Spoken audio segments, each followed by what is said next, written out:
Bom dia. Hoje saindo mais tarde, saindo aqui do hostel de Burgos.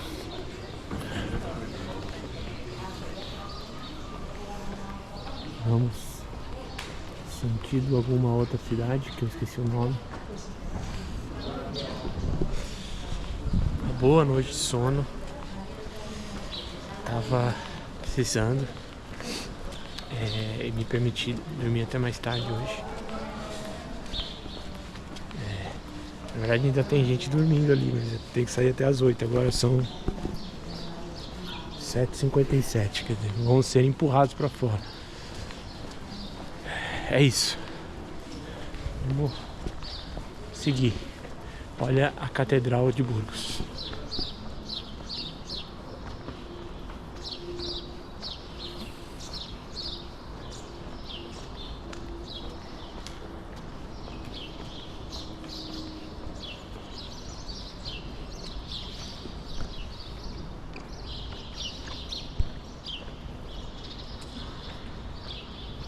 Muito linda, né? Hoje eu não consegui ver o nascer do sol, mas foi por uma boa causa.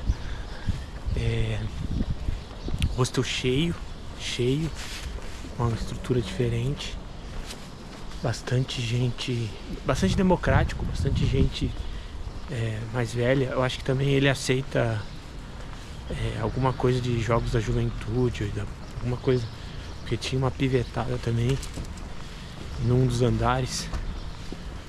Parecia gente de fora, assim, de excursão de outras regiões da Espanha.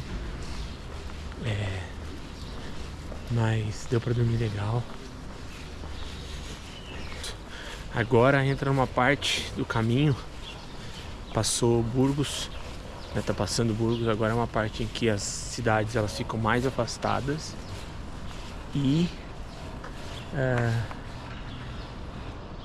enfim, mais tempo aí pra você com você mesmo.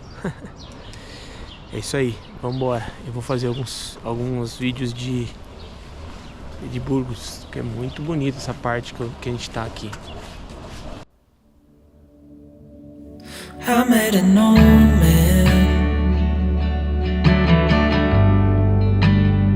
I said, tell me your story.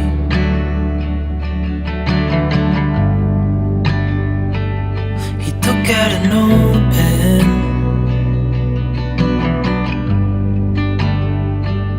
and wrote something for me.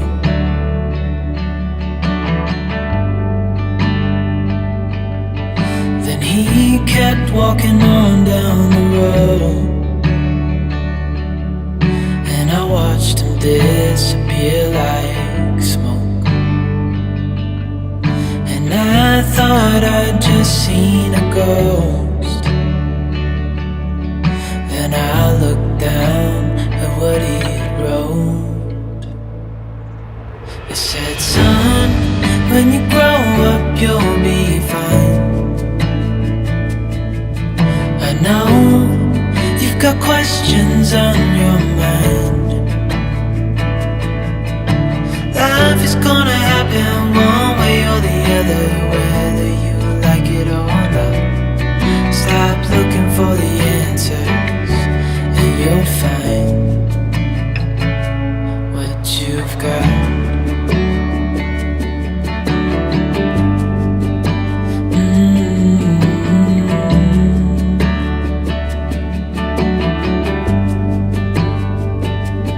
I met a young man.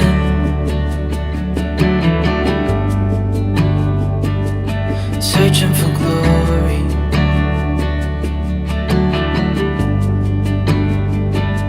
I took out an old pen. Saí de Burgos com o coração ainda cheio da grandiosidade daquele lugar. A catedral ficou para trás como um marco, talvez o mais alto até aqui. Mas o caminho, como sempre, convida a soltar, seguir e se abrir para o novo. Logo, a trilha me leva a Tardalhos, que parece guardar um pouco do espírito da simplicidade. Ali, tudo tem cheiro de terra molhada e pão fresco. When you grow up, you'll be fine.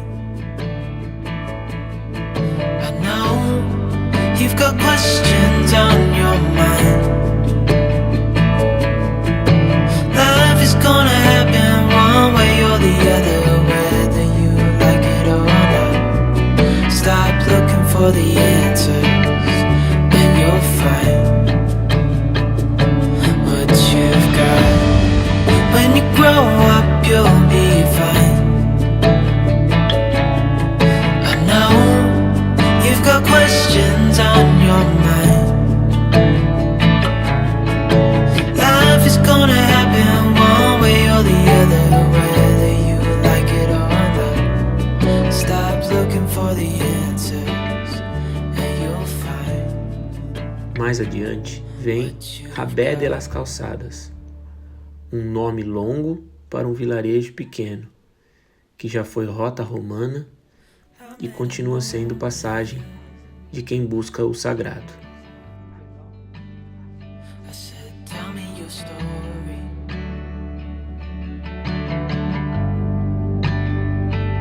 He took out a notepad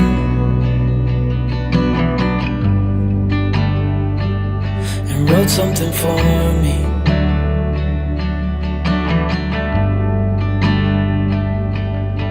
Then he kept walking on down the road, and I watched him disappear like smoke. And I thought I'd just seen a ghost. Then I looked down at what he wrote. It said, son, when you grow up you'll be fine. I know you've got questions on your mind. Life is gonna happen one way or the other, whether you like it or not. Stop looking for the answers and you'll find what you've got.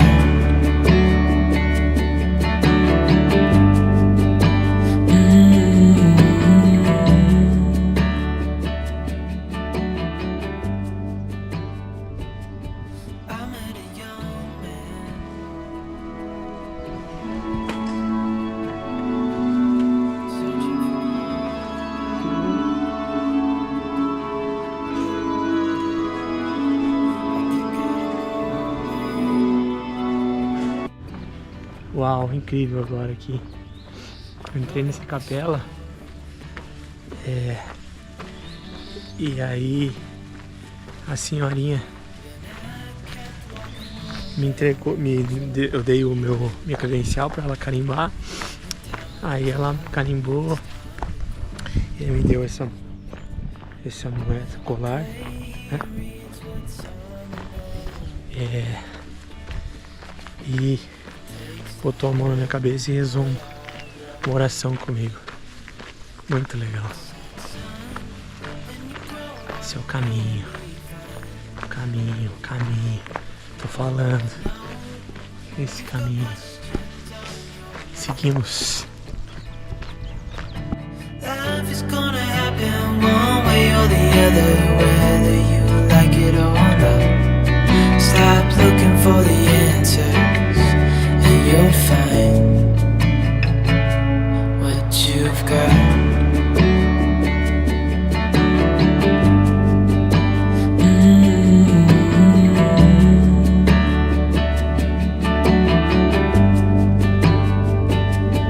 I met a young man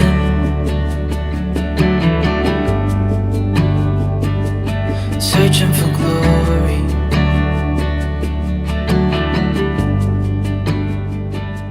I took out a notepad. Depois de Rabé, começa um trecho conhecido como Mesetas, e com ela, o silêncio. A trilha se estende reta e infinita sob um céu imenso. É como se o caminho agora tirasse todas as distrações e dissesse: vai, agora é com você. Hornilhos del Camino surge ao fundo como uma promessa. O vilarejo é discreto, encaixado entre colinas secas, mas carrega o nome de quem sempre foi morada de peregrinos.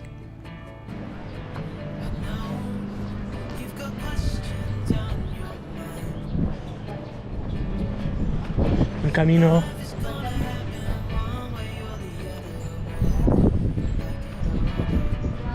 Stop looking for the answers, and you'll find what you've got. When you grow up, you'll be fine. I know you've got questions on your mind. Life is gonna happen one way or the other, whether you like it or not. Stop looking for the answers, and you'll find what you've got.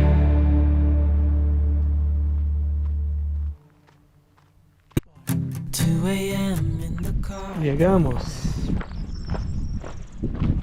Montanas, lugar com muita vida. Olha que legal a chegada.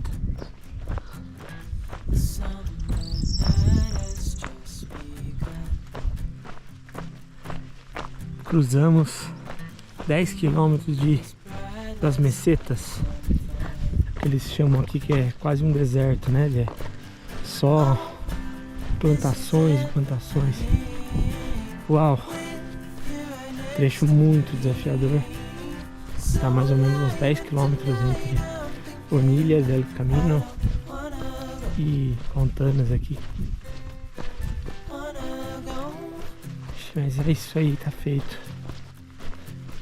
Calling sick in the morning, baby, don't leave. They don't need to know we're out here, wild and free. E então, como se surgisse do nada, aparece Montanas, uma vila que se revela só no último instante, escondida num vale profundo. A chegada é quase mágica, uma curva, um desnível e de repente, as casas, as ruas, o albergue. É como se o caminho dissesse: você achou descanso, porque não parou antes. Foi um dia de céu aberto, vento constante e silêncio prolongado. Um trecho onde a paisagem é repetida, mas o pensamento nunca. As mesetas começam aqui, e elas não falam alto, mas tudo que elas falam diz: fica um pouco mais. Wanna go, this is everything, with you right next to me, so alive and tonight I'm thinking. Bom, primeiro, incrível lugar que eu achei aqui para fugir da chuva em Montanas. Vou dar um bisu para vocês entenderem aqui o lugar que eu tô.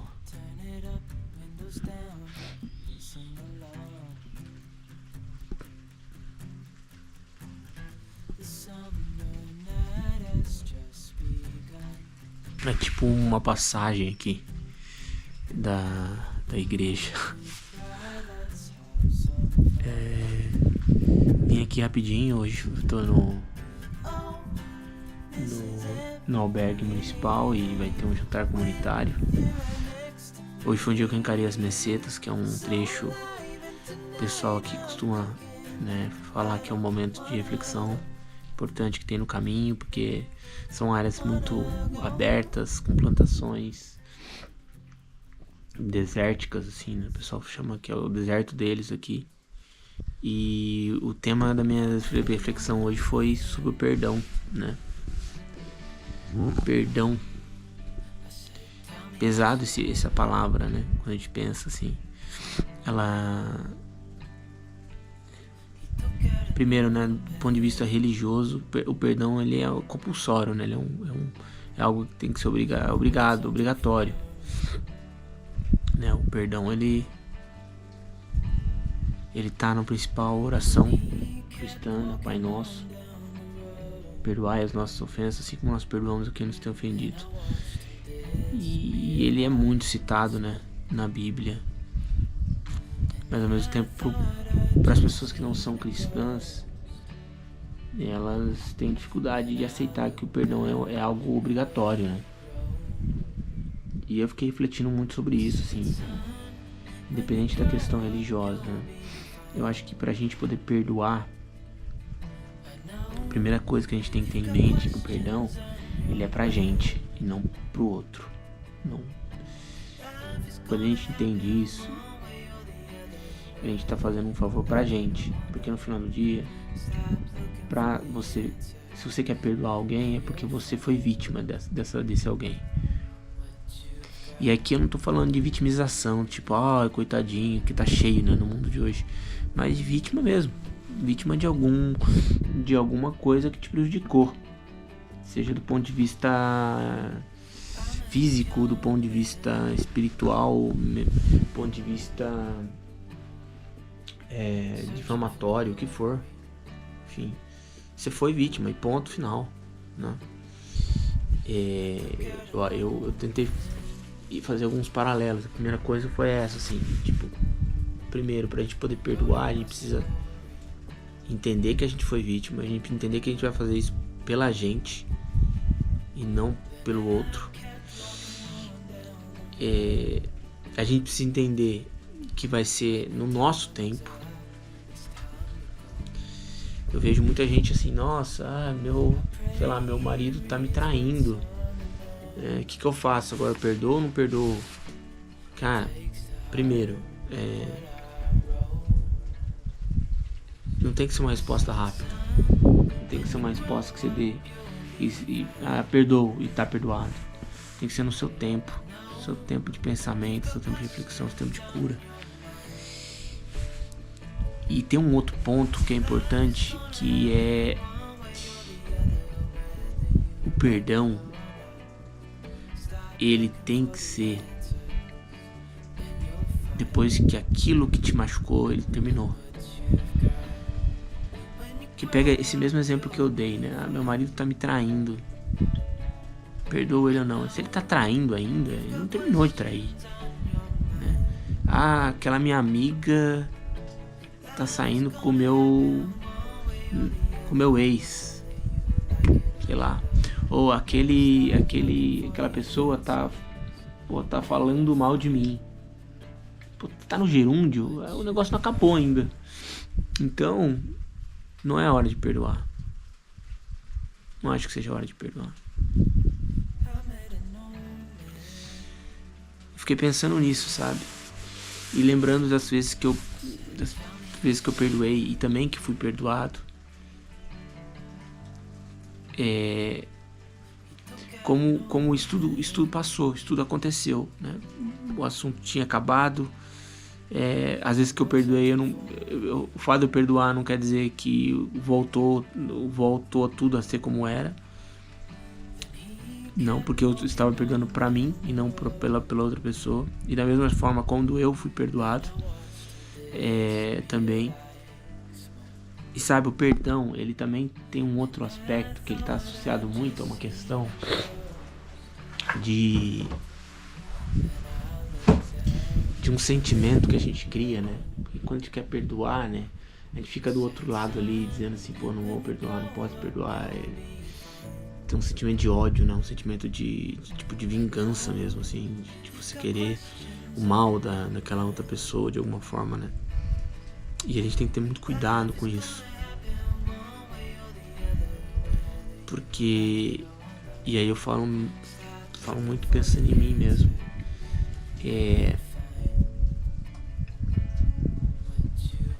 Teve várias vezes que eu transformei e canalizei tudo essa raiva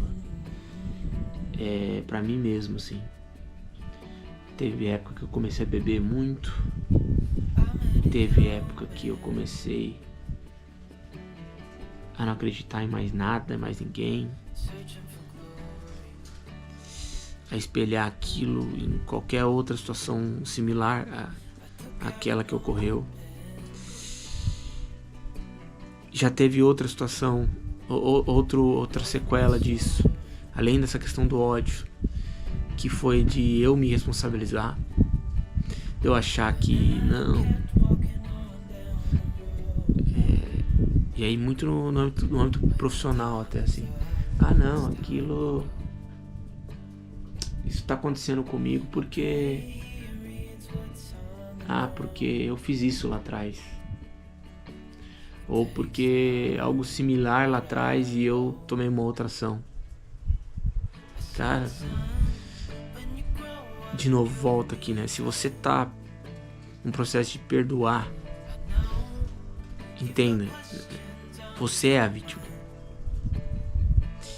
E nada que aconteceu no passado, aconteceu lá atrás, ou aconteceu algo similar com você, você é responsável. De novo, isso não é vitimização, mas é entender que isso não é algo relacionado a algo que você fez ou deixou de fazer. A culpa não é sua. E é muito, muito importante refletir sobre isso. É muito importante refletir sobre isso. Exige da gente uma força muito grande. Exige da gente a gente se amar muito. A gente se colocar em primeiro lugar. E respeitar muito o nosso tempo. O tempo do perdão nosso é só nosso. Quando eu tava quase chegando aqui já, me veio um outro pensamento sobre o perdão, que é uma palavra que eu vou provavelmente refletir mais aqui no caminho, que é a empatia. O que eu quero dizer com isso é: se a gente tá propenso a perdoar, se a gente tá pensando em perdoar alguém, é porque, primeiro, é alguém, é um ser humano, não é um demônio, não é um bicho de 7 cabeças, né? Então, não vamos demonizar e vamos humanizar. E como humano, provavelmente a gente poderá ou já fez algo parecido.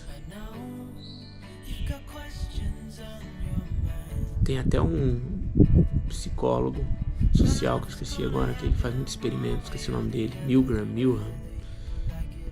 Ele ficou bem polêmico quando ele disse que qualquer um poderia ter feito o mesmo que os nazistas na época e tal, e comprovou isso em experimentos sociais. Mas enfim, voltando, o que eu quero dizer é: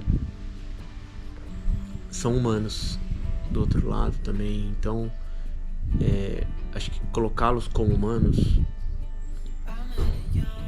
nos permite até ir com mais leveza pro perdão, porque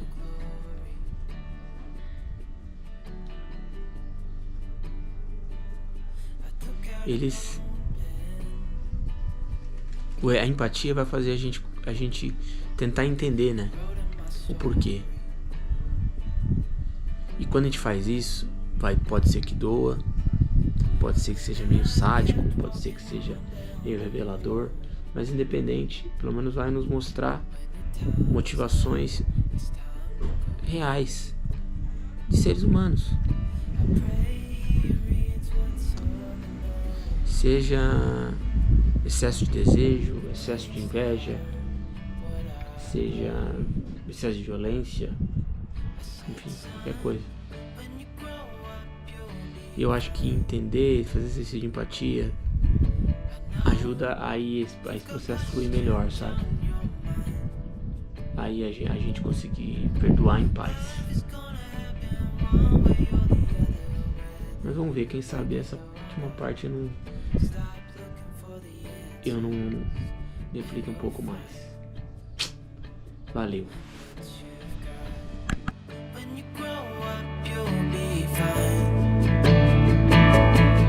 I you've got questions on your